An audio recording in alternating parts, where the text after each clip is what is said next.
We are mere days away from the NFL draft, I guess, if we're rounding up, and we have some question marks out there still. So whose ADPs come with the biggest question marks?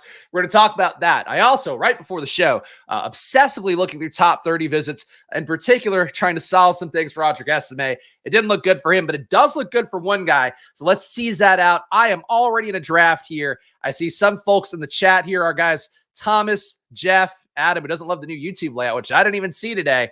But I am in a draft room getting going here. Saw enough regulars waiting, and we're going to get going bright and early here again, trying to avoid the crush of regulars, trying to get some real draft rooms. And today we are in a real draft room, including Lyle Kittenhouse, one of the worst names in best ball drafts you will ever find. He is in the room with us today. Of course, the show, Underdog, promo code SPLASH on there, double your deposit up to $100, and we will see what we get at the 102 spot to start things off. Question marks in the first. Okay. Well, this is an interesting one. Kind of assumed I wouldn't get Christian McCaffrey today at the 102. I think I got to do it. Let's play the GIF. Again, we're starting early. Doesn't mean that we can't do some of the hits, and that means I am, in fact, this guy on the screen. I'm a running back piggy. Scarf him up. Oh, I can't. Oh, Christian McCaffrey fell to the 102. I can't help myself. But I do think, as I've mentioned many times, I actually was commenting back to somebody actually earlier this morning who had left me a comment yesterday. I think for me, Christian McCaffrey, look, I talked about it yesterday. I think that he's the chalk decision. If you're expecting him to win you BBM, expecting him to win the big board right now, it's a chalk expectation right now. That's the binary outcome. Christian McCaffrey has another great year. That's what everybody expects. So ultimately, I think you're going to benefit across your portfolio from doing things that leverage against that give you a shot to compete against McCaffrey in week 17, or whether that be other stud running backs, whether that be more likely what I like to do, stud wide receivers, and kind of a portfolio, a stable of running backs that you can have that try to get close enough to Christian McCaffrey. That's what you're trying to set up for. Lamar Jackson goes in the 4 hole here. So things have gone off the deep end already. Either way, my point, though, for Christian McCaffrey is that I really do want to be with him, want to be with the field on that 8% exposure. But if I had, like I had last year, where I got 16% at the 101, I'm probably not going to take all Christian McCaffrey there. I'd probably go 8%, maybe even 10, and then go somewhere else. So that's how I view Christian McCaffrey overall, but a guy with no question marks for sure. Guy in the thumbnail, though, I think does have some question marks. Bijan Robinson. I think he's a guy where he's just moved up to being in the top 5. Obviously, here he goes top 6 to, I'm not going to say our pal because I don't want to be associated with the Lyle Kittenhouse brand. But Bijan Robinson, I think the big question mark for him is, with this being a Kirk Cousins offense, does he have the real ceiling in that offense to get there? I tend to think that he will. I do know a lot of sharp projection people out there, though, have said that it's hard to project Bijan having good enough year to justify his ADP, Drake London, Kyle Pitts having good enough year to justify all those ADPs rolled up into one. And I think if I had to question it the most, I would question Bijan. We do have another back there who in the past, Arthur Smith, gravitated to as a goal line back, and Tyler Algier, man, that I was in the bag for more so his rookie year. This past year, I think he came back down to earth. The analytics also would back that out. For Bijan, though, I think he's got some big questions. I would say for Breece, I know people, everybody out there loves Breece. Some of our most beloved regulars love Breece.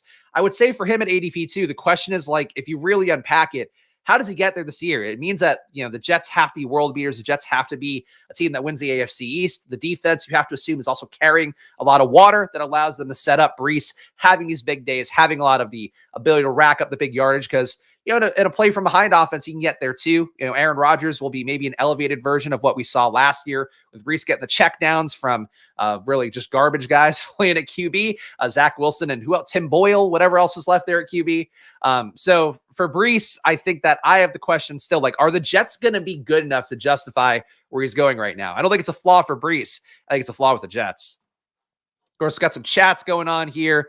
Got a guy Chunk in the chat. Hello, friends. Do you handcuff Christian McCaffrey with Elijah Mitchell late? I still don't believe in doing that. If I'm taking McCaffrey at the 102, the bet's on him. Obviously, you can try it, I guess, dunk it home and play the outcome that McCaffrey's out week 17, and then Elijah Mitchell comes in. Frankly, I'm kind of over just pure handcuff backs at this point. I've been burned by them enough years, including Elijah Mitchell last year, Naheem Hines the year before last, where Mitchell had work the year before last, and then he got less work this year. Naheem Hines, he had the outcome of Jonathan Taylor getting hurt, and then Naheem Hines had one game being the starter and then got traded.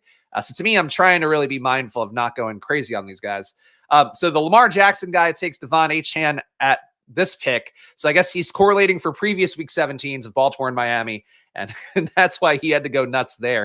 Malik Neighbors at 22 now. I think in the draft, again, looking at the top 30 visits, don't think Malik Neighbors gets past the Titans, would be my current guess. Let's make my pick here. We have McCaffrey.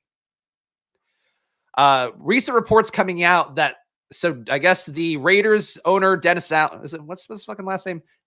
I'm forgetting the last name. Whatever the Raiders owner is. Davis, right? Yes, that's the Davis family. What the fuck is the guy's first name then? That's what threw me off. The one with the stupid haircut. That I don't think it's a stupid haircut anymore. Apparently, he's said it's okay for the Raiders to trade up to get a top QB. So they're a little bit more linked to Jaden Daniels. I don't know that's going to happen, but it is a consideration. All right, so we have McCaffrey, we have Adams. This would be a time to try to make it up at receiver. I really don't love these receivers left. I am actually going to take Josh Allen. So I do want to reveal my finding that I hinted at earlier. I talked about this, I think, a couple of weeks ago, some of the early top 30 visit stuff. The Buffalo Bills have now had Troy Franklin in for a top 30 visit, a private workout, and they also checked him at the combine. He's the only receiver they've done that with. So I think Troy Franklin, I've said it before, I think I feel more firm in it. I think Troy Franklin's going to be a Buffalo Bill. So I'm taking Josh Allen here in the hopes that I can get Troy Franklin later, because I think that is one play that I don't have a lot of. It's Mark Davis. There we go. Mark Davis. Thank you. Yeah, Al Davis is the very dead one. He's been dead for a while, and he's looked dead for even longer than that. CMC and Josh Allen in this one. But again, a build where I have the QB1 theoretically and the RB1. And I'm going to find ways to get more unique than most people who'll draft these players, I think works for me. But yeah, we're going to have to make it up at receiver. Losing Malik Neighbors here made it a little bit tougher on me. Harrison, I would have hoped in this kind of room could fall back to me. So we're going to do something different today. Building a different team. Tom Brady. The answer is always Tom Brady. That's what we know. Going to be fun to watch what the 4-hole does next. He took Derrick Henry a little bit early. So he is going Baltimore, Miami still. He's got, these picks are less insane, like Achane at 21. You could say borderline of value. Derrick Henry at 28, not a value, but if Jacobs is going to go in the late 20s, I think it's fair to put Jacobs in the late 20s too. But yeah, this room's interesting because we have some 0 RB. I'm not doing 0 RB. So that alone makes it unique for me. But guys, of course, drafts every Monday to Friday at 11 a.m. or, somewhere therein. So please do subscribe down below. Hit that notification bell too. I am sneaking in drafts at times around 11 a.m. just to keep the rooms different, just to keep exciting and fun and hopefully more useful content. So please do that and hit the like button as well. Likes help out a lot here for independent creators like me because they help this channel get seen by more people, give us a shot to be seen by more people who care about best ball and fantasy football in general. So and honestly, great to see some new names leaving some really pleasant comments, which I appreciate. So definitely happy to see the growth here. And of course, we're strapped in for drafts until the season starts. So got another 5 months.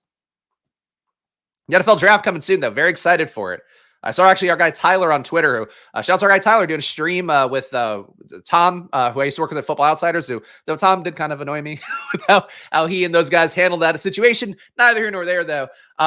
Point being, for those guys, they're doing a stream, I think, when BBM starts every Monday at like 4 p.m. So shout out to our guy Tyler starting to do some of his content of his own, which I'm sure we'll promote when the time comes up. Oh, Benjamin May's at the 101. Oh, okay, there we go. So Benjamin's in here inadvertently, to his credit, but he is in the room with me and drafting a fine 0 RB team for himself. And see, Dylan gives me an LOL. I'd assume in general, I always deserve one. I always deserve it. Took some shots at Xander and Sahith Theegala. I feel like that was a popular bet I've seen on Twitter. I took, what's the other Indian guy? I'm sorry. I just played the Masters lineups. I did not look that closely. Now that's going to kill me until I look it up. But he had a very high optimal rate. I don't know if the Masters stuff is still editable. Akshay Bhatia is one I had a lot of exposure to. I think I ended up with 2x the field of Akshay Bhatia. So that's it. You got it. You guys knew right away. Yeah, I feel like he's another trendy one I saw people taking bets on for Twitter. And also our old pal Rinpack was previously on Splash Play, helped us learn how to do Fantasy Cruncher optimizing a little bit better. I think he was saying we're rooting for him because I think they're from the same country originally. So there you go. Representation, guys. Representation's important.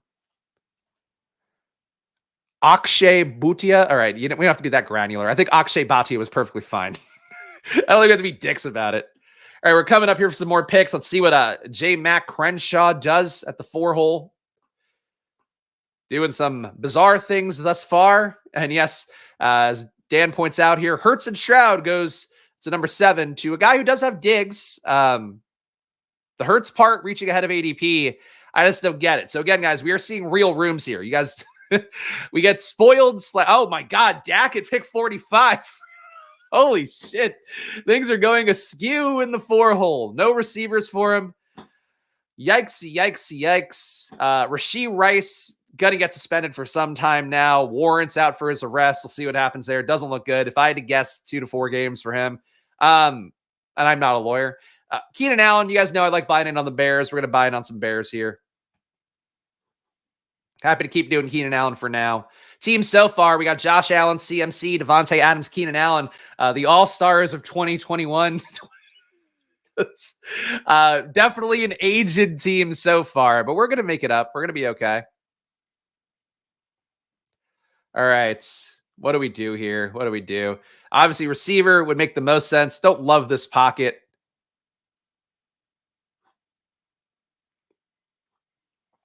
I'm low on Amari Cooper, and I don't think I should be at this point. I think his price has come down enough. Personally, prefer him to T. Higgins 1-to-1. T. Higgins, the trade outcome would still be a good thing for him. Would be the best thing for him, really, in terms of fantasy production. Besides that, though, meh. And if I'm going with the theme of just a bunch of guys who have been good in fantasy football the last 8 years, I think that Amari Cooper fits the bill. There's a wild room. Someone in this room will probably be a big winner. You think it's going to be me with all these vets? I hope so. Could get even older and go Terry. Terry's not the older. Terry's Terry's got to be like 27, right? Let's look it up. Terry McLaurin's age. Terry McLaurin, 28, 29 in September. Terry McLaurin older than you would think.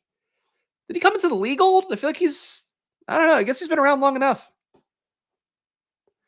Yeah, why not add to the old man team? McBride and Kyler. Yeah, meh. I'm okay with Kyler. 2 at 52 to the guy who had this team is a disaster. This team is fucking doing something stupid. I'm glad I got Josh Allen.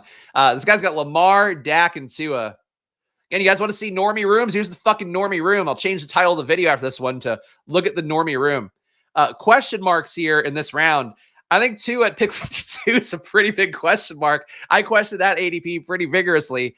Honestly, Dak at 45, kind of think I'd rather have Dak than Patrick Mahomes. I know that might be crazy. Obviously, I don't like Mahomes very much at ADP unless you're taking Kelsey. I guess Rice too. Then, take Mahomes. You get him at a discount especially. But I actually don't hate Dak at 45 as much as I do 2 at 52. Picking Dak and 2 ahead of AR, not good choices overall. But I think you know that. Let's make it thrown out for collusion. We'll see. Things have not been getting thrown out very much lately. That's one thing I will point out. I've only had the first draft of the year thrown out. And I think the monitoring has perhaps been dialed back a little bit since then, if I had to guess. But I don't think this is a collusion. I think this is J. Matt Crenshaw not being a good drafter. Like, you can't have a black badge and not have enough drafts to know that you're just doing something stupid. What does this badge mean? Not able to draft Underdog in the UK. The black badge is 500 drafts, and then red badge is 1,000 drafts, I think. If I remember, it might be 1,000 for black and then 2,000 for red. Someone will tell me in the chat. Would prefer to wait on QB, but went Mahomes after the 3 QB team. Yeah, that'll do it for you. All right, Dark here going double elite tight end, which, not a bad wide receiver start for him. I like Olave and Debo more at these price points. I really don't like them where I could have taken them. I think those guys, to me, just feel like 30-ish picks. Debo coming up after last year remains one of the most befuddling things to me. Like, I don't know what he did. I know people love the Niners offense. I get it. Debo had a few spike week games. The numbers overall over the course of the entire year don't look awful. But, I just think he's okay. Pittman, too, frankly. Pittman, I was heavy on last year in the 50s, 30s. It just doesn't do it for me. Like some of these wide receiver price tags. It's anchoring, it's ADPs from last year, like we talk about. But it's also a little bit of I think people just a little too excited for guys that were decent last year. That's how I feel about it. Debo's name equity. That's true. Am I crazy for seeing Tyreek in Neighbors film? Yeah, I think that's a reasonable comp. Neighbors is his east-west movement to me is the most impressive part, where he can break any play, can get outside, can find also lanes inside to get he's tremendous, both as a receiver and after the catch. One of my favorite players. The issue for him is again, I don't think he gets past the Titans. So the better outcome is him going to the Giants, I guess. Somebody trading up. Chargers would be a good one for him, obviously, if they can't get Marvin Harrison. But I think that for Neighbors, I just worry about him going to the Titans in that offense. And it's like, he doesn't really want to play out of the slot. And that's how they're viewing things. There was a quote from Brian Callahan talking about like their wide receiver core. And he's like, yeah, I want to see Kyle Phillips out of the slot. I want to see Nick Westbrook-Akine. I want to see all these guys working. It's basically saying that like Hopkins and oh my God, another QB, Aaron Rodgers. Oh, this is catastrophic. What is going on from the 4-hole? Anyway, basically implying that Hopkins and Ridley are both be playing outside and they're looking for a slot guy. So Brian Thomas goes at 70, a tremendous deal. McLaurin at 66, a tremendous deal. Marquise Brown at 71 is about a decent price tag for me. Again, not the biggest fan of the world of Marquise Brown, but we're going to take him. Just going to scoop up the value. Like I wouldn't assume that, guys. I would say that. We've thought that before. Yeah, it's a sad day here, guys. Proud USC alum O.J. Simpson passed away. I don't recall anything else he did in his life. I think he was in the All-Pro football game. I recall that when the 2K guys lost the NFL license, he was in that. And anything else that happened in the 90s, I'm completely unaware of. Brock Bowers goes 72. Would have liked to get Brock, but that's okay. Good news is I didn't get the guy that I like, Brock Bowers. I got the guy that I don't like, Marquise Brown, because he was a little bit cheaper. So I'm crushing it. All right, 1140. Really get another pocket that's not exactly filling me with lust. Kamara, a little bit of a discount. Montgomery, maybe for some slight correlation to Keenan Allen. I'm just going to shore up running back here. Go David Montgomery. I think I outright prefer David Montgomery to Alvin Kamara. Just the better shot that we know Detroit's going to be good. Montgomery, for whatever gains that we do see people making around him, in particular Jahmyr Gibbs making around him, but also, Sam Laporta getting better would also hurt the touchdown equity theoretically. I just think Montgomery's the power back they're still going to trust for the most part. Let's see what J-Mac Crenshaw does to ruin things coming up here. That's true. That is now the rules on Underdog. They've maxed 5 QBs, so they cannot add any more. So good for them. We'll vouch for Ben. He's a good dude. Look, people can be good dudes. It's just, you'll take Brock Bowers from me. Then you lose good dude status in my eyes, but I get it. Brock at 72 feels pretty nice. Oh, what is he doing? Oh my God. JJ McCarthy. Why waste our time? Why do this, J-Mac Crenshaw? Oh my gosh. J-Man Crenshaw, not J-Mac Crenshaw. He's in Crenshaw. If he is in Crenshaw, it's 8 a.m. Maybe that's the issue. He just needs his coffee. He's it'll pick him up. But damn it, man. Well, here's QB5 for him, JJ McCarthy. We'll see. Love the Hero RB team. Yeah, everybody always loves a Christian McCaffrey team, even though that is, again, the chalk of chalk, but I appreciate it. How late should Rice be falling? Let's see. In this room, he went at... Where did he go? Oh, he went at 48. Yeah, I mean, the suspension's definitely going to knock him down. I thought he was overvalued anyway. I think 50s would feel okay. I'd still probably give him a shot over T. Higgins. I think it's okay. But now you run the risk of, like, does Kansas City bring in a better receiver? I think they haven't really been linked to anybody, haven't had any of the top names in for top 30 visits, or even, went to the pro days or anything. So I'm not sure how likely they are to do that. I think Jalen McMillan was one of their top 30 visits. So like that would be the risk for Rashee Rice. Is there's a guy that comes in and is just better than him. And I do think that's a possibility. So you're running a little bit more risk. I would say with that risk accounted for 50s to 60s for me for Rashee Rice would be fair, but the market's not going to necessarily like let that happen. What did I just join into? He joined into pure idiocy in the 4-hole and a solid draft in the 2-hole, but we'll see. Prefer Rice over Hollywood. Honestly, I prefer neither. Like Rashee Rice did a fine job last year. It's just now he did a fine job in a wide receiver core that was decimated. How does he do when you actually start bringing in some guys, start adding some talent?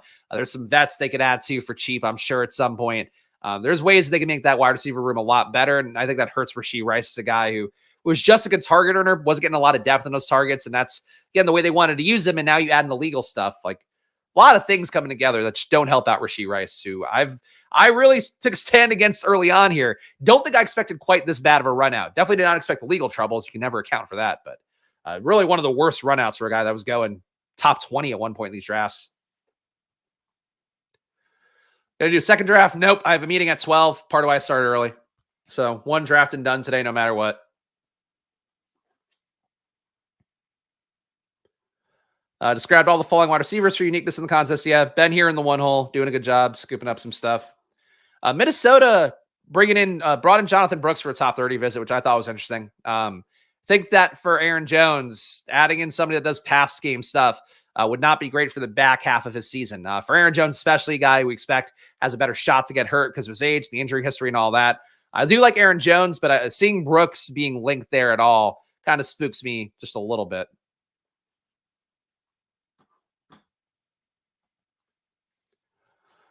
Anyway, I still think I wouldn't assume this draft gets thrown out. It's the main thing. Second thing here is like people have said this and talked about this on Twitter a little bit. I think if you're in a draft room where you think it's going to get thrown out, I wouldn't phone it in because if this room does stay alive, you could soak up so much value that gives you a better shot to advance and better shot to actually, maybe build a super team. So I'd never throw in the towel on drafts, even if it does look pretty bad. I presume you guys are doing a stream together, but this sounds like sex. I just want you. I appreciate the subtle promotion, but it does just sound like you two are fucking with that approach. J Mac Crenshaw here. J Man Crenshaw can't take any more QBs, so he takes Tony Pollard. So now he's just timing out on top of the queue, is what he's doing. Okay. 1, 2, 4, 0 here.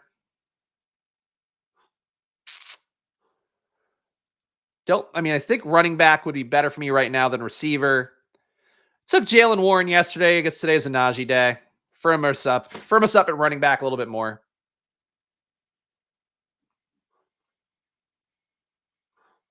Oh, there you go. Got to tune in to find out. Can Underdog really throw out a draft? Yes, they very much can. They very much can.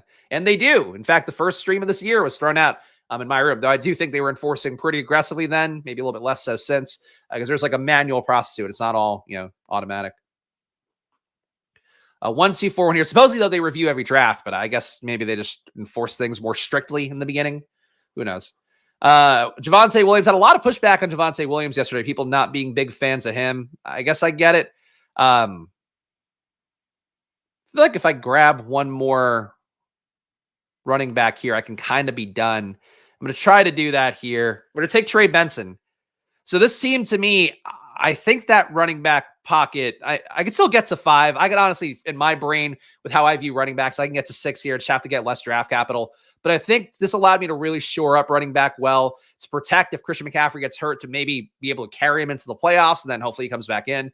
Team so far, Josh Allen, Christian McCaffrey, David Montgomery, Najee Harris, Trey Benson, Devontae Adams, Keenan Allen, Amari Cooper, Marquise Brown. So definitely more vet heavy than I usually like to go in the big board. As you guys know, love scooping up my Brian Thomases, love scooping up, if I can, Harrison Neighbors, Brock Bowers, especially Jaden Daniels at QB, but does seem like we're not going that route today.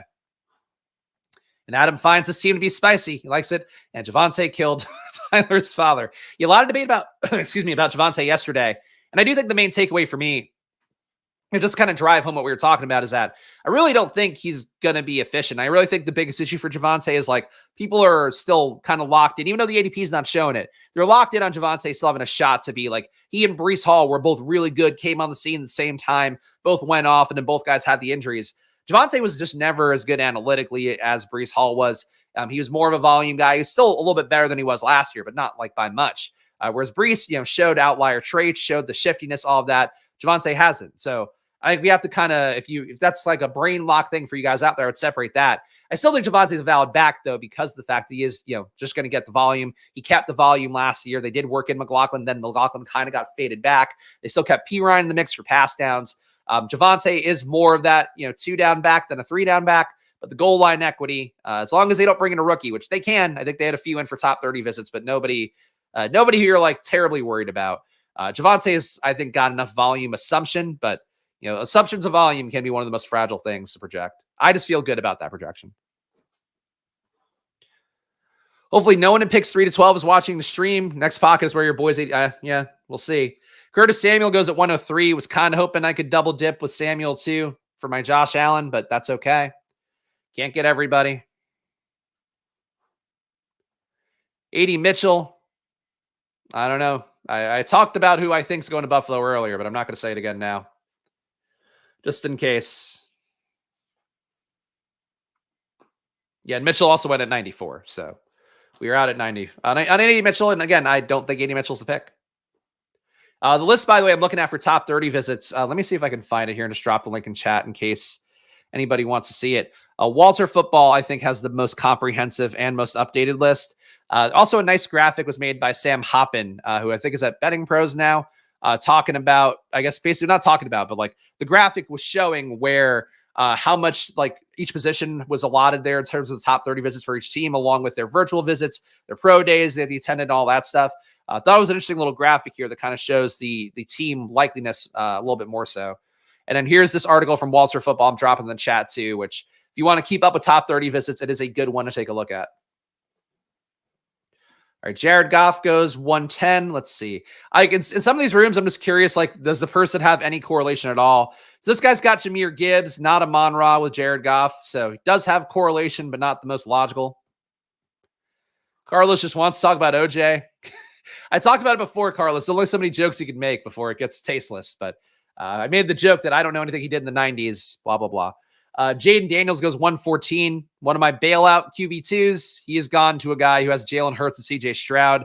You don't need to do that if you are taking Jalen Hurts ahead of ADP, taking Stroud ahead of ADP. Another bad draft pick. The good news, though, this guy did take Jaden Daniels with McLaurin, so good for him.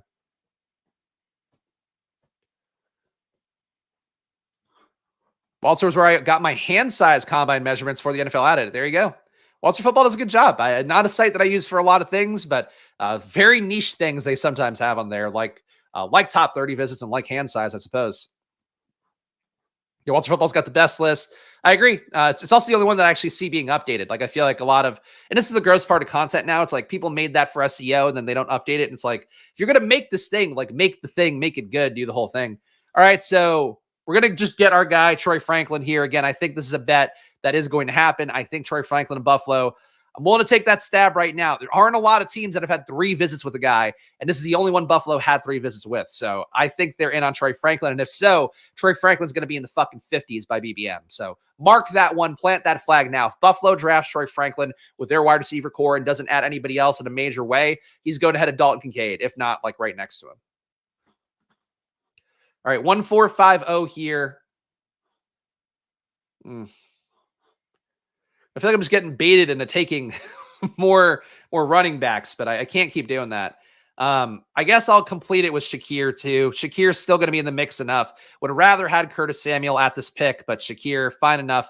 2 picks out of ADP. Team so far, we've got Josh Allen at QB, Christian McCaffrey, David Montgomery, Najee Harris, Trey Benson. Wide receiver, we've got Devontae Adams, Keenan Allen, Amari Cooper, Marquise Brown, Troy Franklin, Khalil Shakir. No tight ends yet. So we got to get one more QB, got to get 2 to 3 tight ends, probably 3. Curtis Samuel went here at 103. So earlier than he should have to the guy Iconoclast who's building kind of a dumb team. But relative to the scale of dumb teams in the room, I guess it's still not the dumbest team in the room, which that honor, of course, does go to pick number 4 here, who has drafted 5 QBs and has not drafted a wide receiver yet through 10 rounds. Like it's the Chiefs at 32 in Mel Kiper's latest mock draft. Yeah, he would be a guy if he comes in and Rashee Rice is out for a few games. As long as Leggett's healthy throughout camp, he's going to win that job. He absolutely would. But again, like Leggett though was not on the list for the Chiefs. Let me see. Chiefs have had Anthony Gould in for a top 30 visit from Oregon State. Chiefs have had Jalen McMillan for a top 30. That's the one I would worry about. They've had Ben Sinnott in, which is kind of interesting. Also had Cody Schrader in for the Cody Schrader fans out there. And Xavier Worthy, they saw at the Combine, but did not have in for a top 30. Though it does seem like they're a team that does not do Combine and top 30. Which is something to note if you do look at that Walter Football list. Like some teams, they're just like, okay, we got one look at the guy, we talked to the guy, that's enough. Some teams want to do a handful of visits. Obviously, if you see a handful of visits and not a bunch for multiples of guys, like I'm talking about for Troy Franklin, then that looks like, more interest than not for those guys. So that's how I would say to look at the list, but obviously people in the chat might feel differently. Is Watson so dusty? Not worth having on the team with Cooper. We'll see what comes back. But I think he'd be fine at this point because we need a QB2. Shakir just feels so empty calories. He looked good last year. Let's look at Shakir's underlying numbers here. Shakir had a 0.87 EPA per target, which is nuts. He played enough routes. He played 32 snaps a game. Played 17 games, 32 snaps. It's a big sample size. That's outlier numbers. I think he's losing the spot. Like he's losing. If they didn't bring in Samuel, I guess feels a lot different where it's like, wow, they're treating Shakir like a number 2. But those numbers are like only behind an AT Perry. 0.9 EPA per target is, for that much volume, is pretty crazy. I don't know. I agree that like he's going to get draft capital down, but I think he's still, to me, better than Curtis Samuel. What was Curtis Samuel last year? Curtis Samuel, a much worse offense with 0.04 EPA per target. So we're talking almost like what? 16x the production in terms of EPA metrics. So I don't think Khalil Shakir is empty calories now. Is he? Maybe he's not a great target earner. There's got to be something with Shakir that I'm like missing. Shakir 15% target rate's not good, but Diggs was still out there. Kincaid's out there. So that's maybe the thing is like he's going to be efficient. He had a 1.5 EPA on deep targets. That's bananas numbers for Khalil Shakir. If they draft 2, yeah. If they draft 1, Shakir's still in the mix, and Shakir's younger than Samuel. I wouldn't write off Khalil Shakir. I agree the ADP is still reflecting where he was going before everything got weird for Buffalo. But I think for Shakir, I'm still want to take the flyer, especially if I have Josh Allen. He had 0.4 deep targets a game, so would be nice to have more. But still, it's like that level of performance is still something to note. Like 1.3 EPAs per target downfield, or 1.5s rather. Those don't come along often. Obviously, easier to have it at a smaller sample size. All right, we're up on the clock here. We got the bet on Cleveland. And yeah, Deshaun is still out there. I think we're just going to take Jerry Jeudy here and finish off Cleveland. I think this is more unique. I'm not crazy about Cleveland. Obviously, Amari Cooper, I still think Amari Cooper is a good play, but I think he should be a little bit cheaper because of Jerry Jeudy being in the mix. They still have enough guys there with Njoku, with Elijah Moore. And we're just going to lock down Deshaun here as honestly, perhaps the criminal process should have done. We're going to lock him up here. Deshaun Watson. Team so far is a 2-4-7-0. We got Josh Allen, Deshaun Watson. So I think one thing we're doing right away is we didn't play into the Niners full stack. I think people really fall into Debo, to Brandon Ayuk when they get that second chance at the second round. We didn't do that here. We got Christian McCaffrey, David Montgomery, Najee Harris, Trey Benson. So we could be done at running back. Could also take one late. Wide receiver, we've got Devontae Adams, Keenan Allen, Amari Cooper, Marquise Brown. A little bit older than I would like to have at receiver, have to admit. Then we got Troy Franklin, who has had the most visits at wide receiver with the Bills. I think I'm going to plant my flag. He goes to the Buffalo Bills. I felt it in my heart, but I haven't had the data to back it out until that Walter Football article, and I think that shows a lot of signal here. Khalil Shakir, who, as we just talked about, shockingly good in EPA metrics. Jerry Jeudy. We have no tight ends. That's a flaw. We're okay. Kind of think that with this bet, I wish I'd gotten Dalton Kincaid at a reasonable price tag. Like, I feel like if I'd gotten Kincaid at, where did he go? Kincaid went 62. I don't think he could have fallen to 71, and I wouldn't have wanted to take him at 50. But this team with Kincaid would really pop for me. So I think we're making a bet against Curtis Samuel is a bet I'm pretty comfortable making, especially for the Week 17 stuff. Every QB going ahead of ADP thanks to the 4-hole. Look, I'm glad I took Josh Allen when I did. I think in this one room, I'm glad I did that because that guy fucked up everything for everybody. So, yeah, did not have the usual bailouts where in this kind of build, I could go to J.J. McCarthy. I still be okay going to, Bryce Young. But I think we're okay with these two QBs if that's what we do.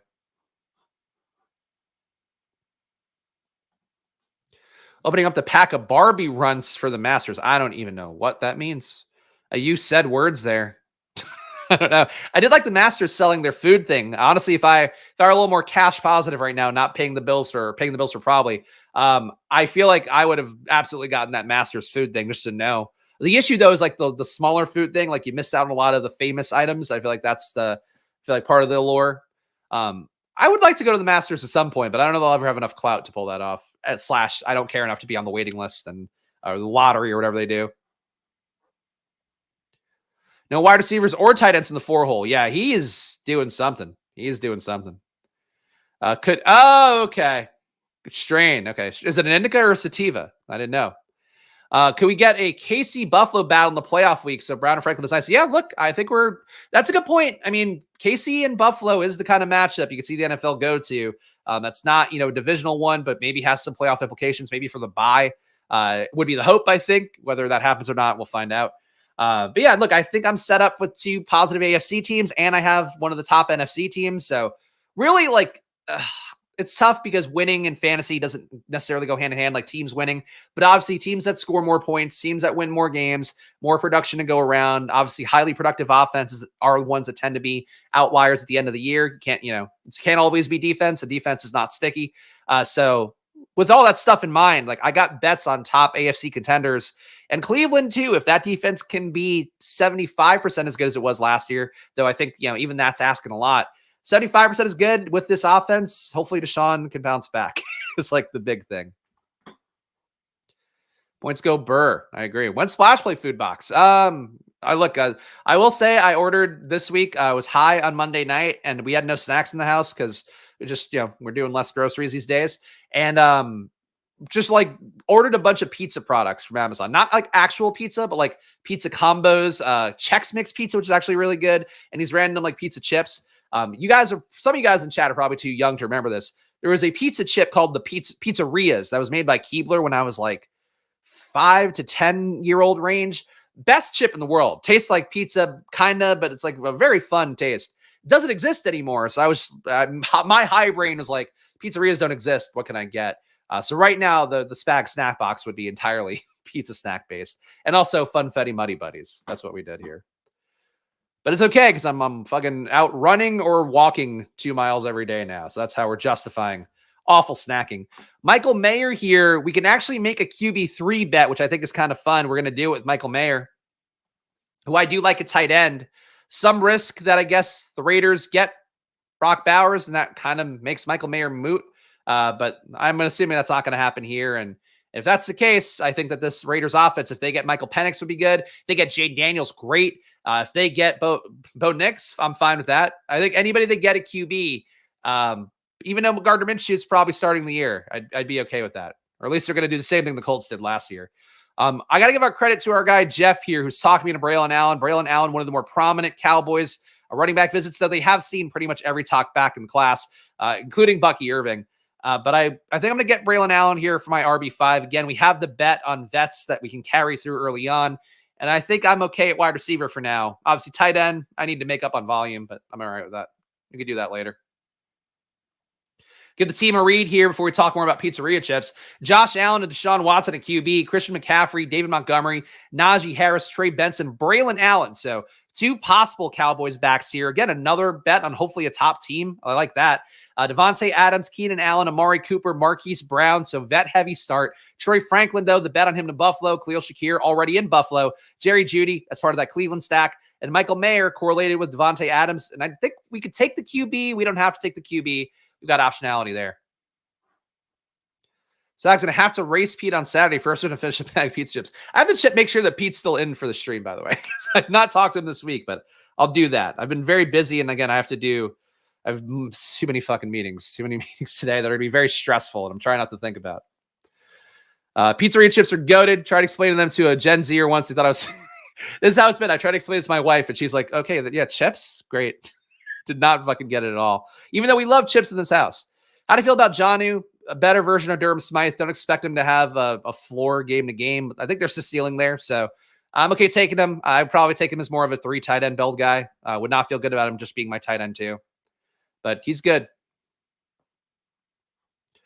Fuck meetings, just give us money, bosses. Yeah, that's what we're trying to do today. I actually have to put my fucking hair up and shit once this draft ends because I have to look professional. But in a t-shirt though, and I'm gonna have to turn off the screen and in the money sign. I'll turn those things off for my meeting. Okay, good. He mentioned it. If Pete mentioned it, then we're good because we just have not talked about it yet. But we also we never talked about shows anyway. So that's how it goes. We just go on. We go, hey, the morning of, here's the thing we want to do. But yeah, so we should be a go for Saturday. I don't know the timing yet. But we'll figure that out. But again, subscribe, hit the notification bell. You'll know both. And obviously on Peach Channel as well, you'll have to be a paying customer on Peach Channel because we're doing it as an after dark. So probably gonna open the cannons a little bit on something. Probably you get me drunk and we get the show where you just talk about stuff. I think we're gonna might find some Football Outsider slander on that one. One thing that feels fun on the big board is drafting Sutton, then snagging round 20 Bo Nix. That's interesting. I like that play. I kind of think so. They had Penix in for a top 30, didn't have Bo Nix in for a top 30. Worries me a little bit. I really think that Denver and Bo Nix, I want to be the matchmaker and just be like, you two guys, like, oh, you both like kind of automated, robotic kind of offenses with a lot of checkdowns. Just come together, just be friends. Like that's what I want them to do. And unfortunately, they're not doing that. So it looks like I think they're more linked to Penix, though. Penix, we'll see what happens because obviously, if the Raiders trade up for Jaden Daniels and the Raiders aren't going to get Penix, the Raiders have been the most linked to Penix. So then maybe you get the Raiders taking Jaden Daniels, and then Denver gets. I guess they would just have to take Penix at that point, right? If they're more interested in him, I think they would take him. I don't know who else would take Penix. I still think Penix is mostly a smokescreen. Like in terms of him going top 15, even first round. But he did test well athletically. Just a little bit old and a little bit too injured. Something makes it a joke. I love Penix. Yeah, it looks weird in text. But if you say the name, like his name is Penix, right? It's not Penix, so you're okay. Horrible news for my Denver. What I thought were stacks. Yeah, I really thought, I mean, it's just too good of a team fit. I thought the best fit was New Orleans. Like, I think that he would be a better version of what they want Derek Carr to be and what Derek Carr struggled with, which is that, you have to get the ball out with timing, get the ball out with some snap. Don't try to just always set it up downfield, but take downfield shots when you have to. So I thought that made sense. Obviously, Denver, a lot of similar principles, same coaching staff that was previously in New Orleans. So like that would be the logic for them wanting a QB like Bo Nix, but it seems like they want Penix more. But I was surprised to see that they hadn't brought Bo Nix in for a top 30. I mean, make sure that's correct, but just looked at it like an hour ago, so I'm pretty sure it is. Also, fun fact, only team that's brought Brock Bowers in for a top 30 is Chicago, which I think Chicago's selling out to make this offense hum. All right, so yeah, they talked to Bo Nix at the Combine. The Denver did not talk to Michael Penix at the Combine, but had him in for a top 30 visit. It does seem, though, like Denver is a team that does either or, though for Jaden Daniels, they went to the Combine and his pro day. But for everybody else, it just seems like either top 30 or Combine. So maybe can't read too much into it, but you want to see a top 30 visit, I think. I will say one thing for Audric Estime, I still think that he can be good, but relative to his ADP coming down and me not trying to overload on him, he hasn't had a single top 30 visit. All of his visits were Combine ones, so that worries me a little bit for him. He had a virtual visit with the Niners, so which would also be an awful outcome for him. And maybe he can get on the field a little bit for that Jordan Mason, Eli Mitchell stuff, but I think he gets like practice squatted if he goes to the Niners, which wouldn't be good. This information is subterfuge. I think there's been a good correlation between it in the past, especially, like the more frequency ones. Like teams aren't doing 3 visits with a guy just to set up a smoke screen if that's the only guy they're talking to for 3 visits, but you can certainly believe what you want out of it. All right, we have a 2571 here. Again, not an exciting pocket. We're just trying to make up some talent at this point. I'm going to go Noah Fant over Juwan Johnson, I think. Just like Noah Fant more as a play, that tight end room getting cleared out, the possibility of them being a more University of Washington style offense, I think are all good things. And whoever they have at QB, I think that's going to be a downfield thrower. Obviously, you trade for Sam Howell. It's got to be the expectation. So Noah Fant for me. 2572 here. So actually, Juwan Johnson came back. Not the biggest Juwan Johnson fan. I think he's okay here. Does he do anything for me, really? He just gives me a third tight end, and I do need it. So we'll take Juwan Johnson. He was the Week 17 winner last year. I don't want that to be a reason I draft somebody, but he has a tangible ceiling. So we're okay there. And we'll see what we can do late. Obviously, some receivers have taken a lot. Brendan Rice, you guys know I'd like to take a lot. Might not be a day for him. We'll see. Yeah, good correlation with top 30 visits to players they draft. Yeah, that's the main thing. It's like teams don't have the time to waste to go through the motions for the stuff.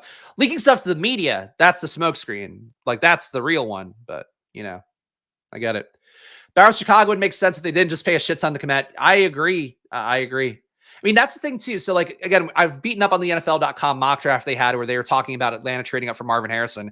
I don't think that's going to happen or has any shots to happen. But besides that, it's like they haven't even brought in receivers for a visit. So, like, if they haven't brought in receivers for a visit, why would they make a trade for a receiver out of nowhere? Like, you have to read in the team intent. And I think that's something, too, with fantasy that we all have a tendency to sometimes try to outthink. But ultimately, like right now, the team intent is meeting with these guys.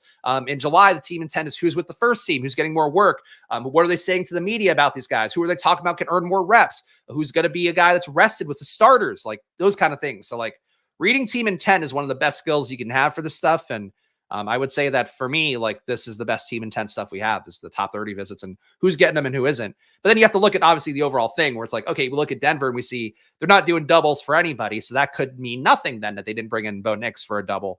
But if you have a team where it's like, oh, all these guys that we know they're linked to a lot and they're bringing them in for 3 days or going to their pro day, like then it's like, okay, there's more than smoke here. This is actual interest. Whether they get the guy or not, they're actually interested. One Brendan Rice or Johnny Wilson. I'm not getting as much as Johnny Wilson these days, but I should get a little bit more because I do believe in him and possibly goes somewhere good. Again, big body, too big perhaps, but produced well. Browns straight up from 54 to first overall to take Caleb Williams. I think that's going to happen. Yeah, I'm sure that'll happen. Great video, by the way, for the Caleb Williams, I guess, non-believers out there. Underdog guys talking about Caleb Williams. I think they graded him as a better prospect than Trevor Lawrence, which I'm not shocked by. Again, some flaws in his game, the pressure, how he handled pressure. I've pointed out here enough times. They didn't talk about that specifically enough, but did talk about the hero ball kind of stuff, some of the mistakes he makes when trying to do too much, but some of the greatness too, they point out. One play that I actually did not recall, or didn't recall, but didn't see at any point in his highlights, but Josh Norris had highlighted, I think from like, not even, like from all 22 tape or something. And it was against UCLA where Caleb Williams has like going against 3 down linemen. And he basically, all 3 down linemen beat USC's horrible offensive line. And Caleb Williams shakes all of them en route to like ripping off a long pass. He does some really amazing things that I think they did a good job highlighting. And if you need to be sold on him, I encourage you guys to watch all their videos. I really think Josh and Hayden are the best at this stuff, in terms of like going in depth, showing you the film as well, which I know people do want to see to have that visual test component. I think the videos they've done really is some of the best content right now in the industry. Like I love doing drafts and stuff. I think my rookie videos, I think I nailed a lot of shit earlier than everybody else. I feel good about that for, another year in a row. But for those guys, like the concept they're doing, the depth and the way that kind of takes you from no knowledge to where you should hopefully land and trying to analyze these guys. I think they've done really one of the better jobs. Not to suck them off too much here because like they're not the promo code that gets me paid, but they are genuinely, like I always try to tell you guys when there's good content and good things to take a look at. If you have the time, watch their whole playlist. I'd recommend it. All right. And then while we're plugging here, Underdog promo code SPLASH, double your deposit, $100. Tank Bigsby goes. I think he's still a little bit underrated here, just as a guy that we already have heard again signal things teams are saying that you can kind of have some stock in because they tried to do it last year. They want to get Tank more work. They want to take pressure off of ATN.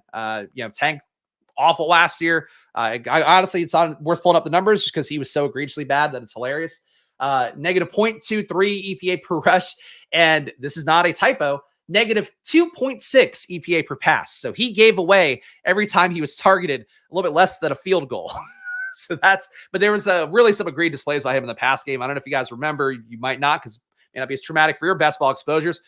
Tank Bigsby, one pass bounces off his shoulder pads, goes flying in the air. The team returns it for a touchdown. I'm sure that doesn't help. But lots of bad things for Tank last year. So that's what you keep in mind for him. I do see Kamani Vidal get drafted a lot. I feel like if you're going to draft flimsy late backs, I would take Dylan Labe over him. Labe's gotten a lot of good visits.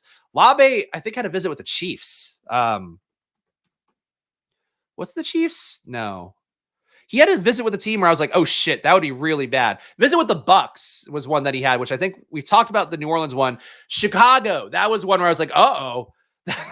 that would give Roshan no role if they took in Dylan Labe, because Dylan Labe can be a pass-catching asset. Dawson Knox goes to J-Man Crenshaw. Could have maybe done Dawson Knox, but it would have been okay. Let's see here. 2573 Again, really don't think we need another running back. Houston, by the way, bringing in a good amount of rookies at running back to take a look at as well. So not great news for Dameon Pierce having any shot to go alongside old Joe Mixon. I'm going to take Jalen McMillan here. Just think the Chiefs innuendo is interesting for him. Him being one of their top 30 visits, I think, is a good thing. And McMillan, a lot of great guys out there. Ben Gretsch, of course, of ship chasing, I think has been one of the ones leading the charge for Jalen McMillan. To me, he's okay. Like, I don't think he's Romo Dunze. I don't think he's necessarily a guy that I expect. I don't even think he's as good as Jalen Polk, but for him going to visit the Chiefs, having a few good visits, I think it's okay.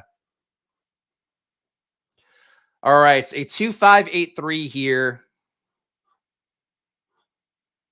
You know what? We have this bet on Cleveland. I actually am going to take an RB6 in this room, and I will take Deonta Foreman. I think just him being able to punch in a few touchdowns, clean up some stuff, at least until Nick Chubb gets back in. And Nick Chubb, even if he gets back in, maybe he goes back out. He's old enough where that injury is a concern. So take Foreman here for our Cleveland bet. Team so far is a 2-6-8-3.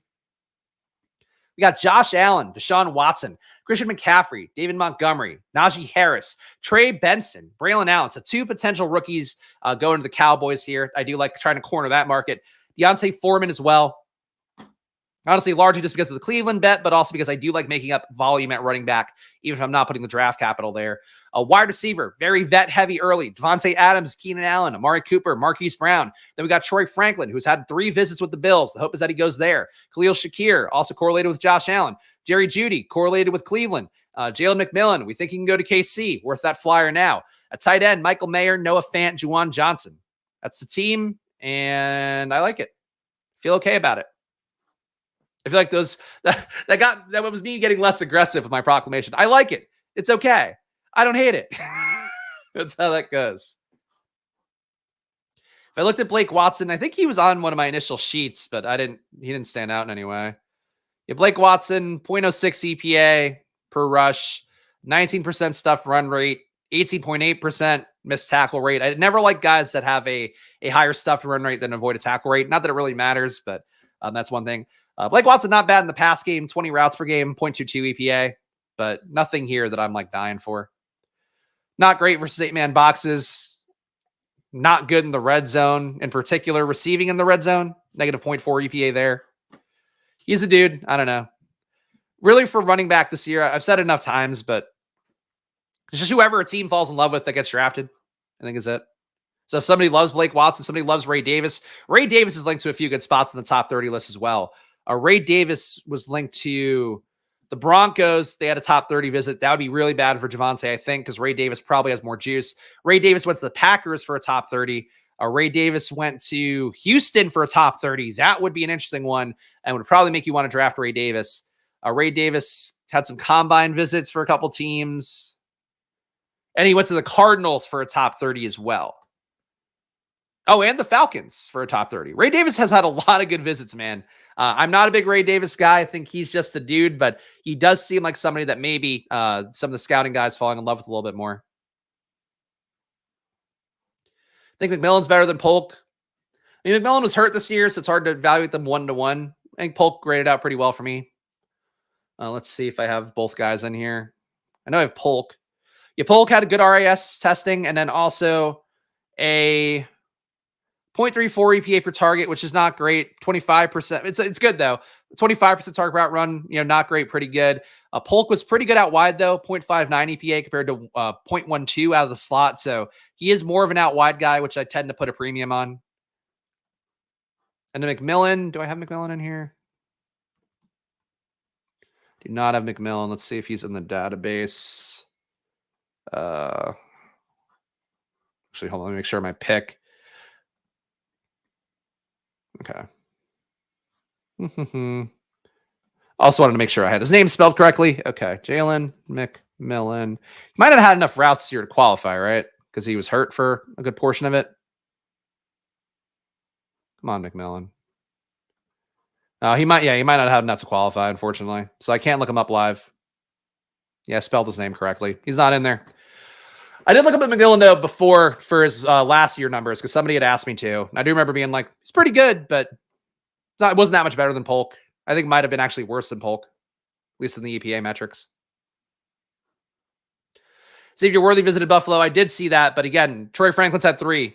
So, including a personal workout, which I think if I were to rank stuff, I do think a personal workout I'd put pretty highly. So that's why I'm more Team Franklin, but certainly Worthy can be there. I think Worthy's skill set's too duplicative of Samuel and Shakir. Yeah, whatever.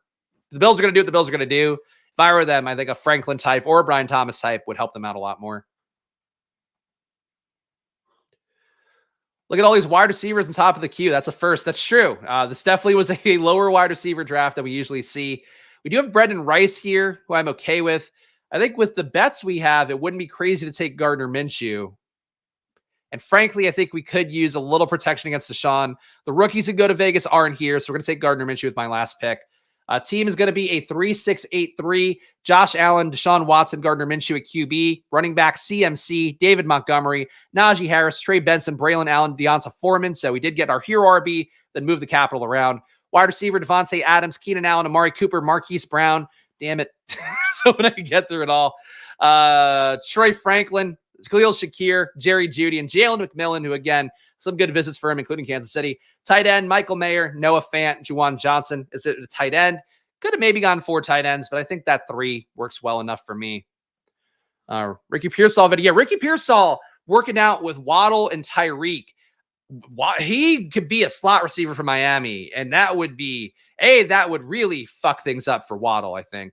But also, like, he would give you some spike weeks, man. He would give you better. I would think he would be like the Noah Brown of that offense where you get random 20-point games.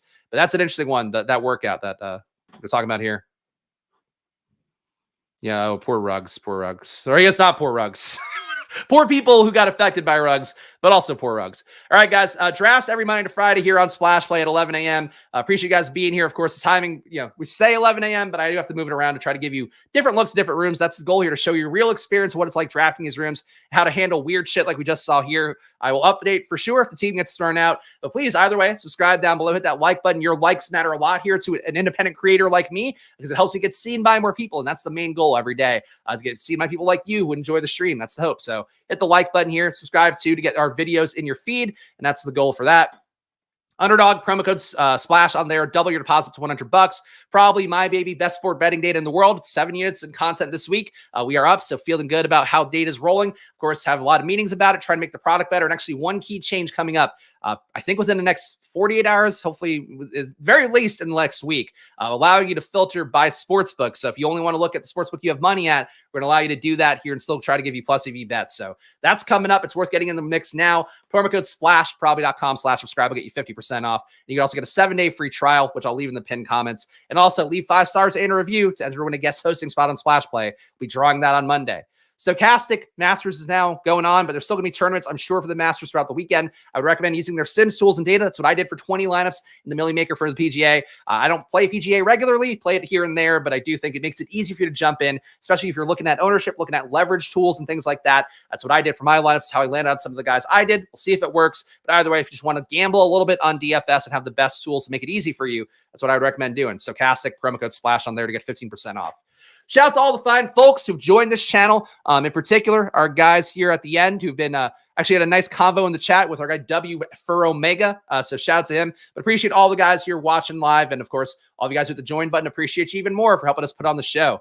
I'll be back tomorrow with more. So we'll do this again. Gamble responsibly. And, just do that. Just do that always. And do I have a GIF here? I have a GIF. Here's the bonk dog. Why not? Back tomorrow with more, guys. See you then. Enjoy your days. Good luck.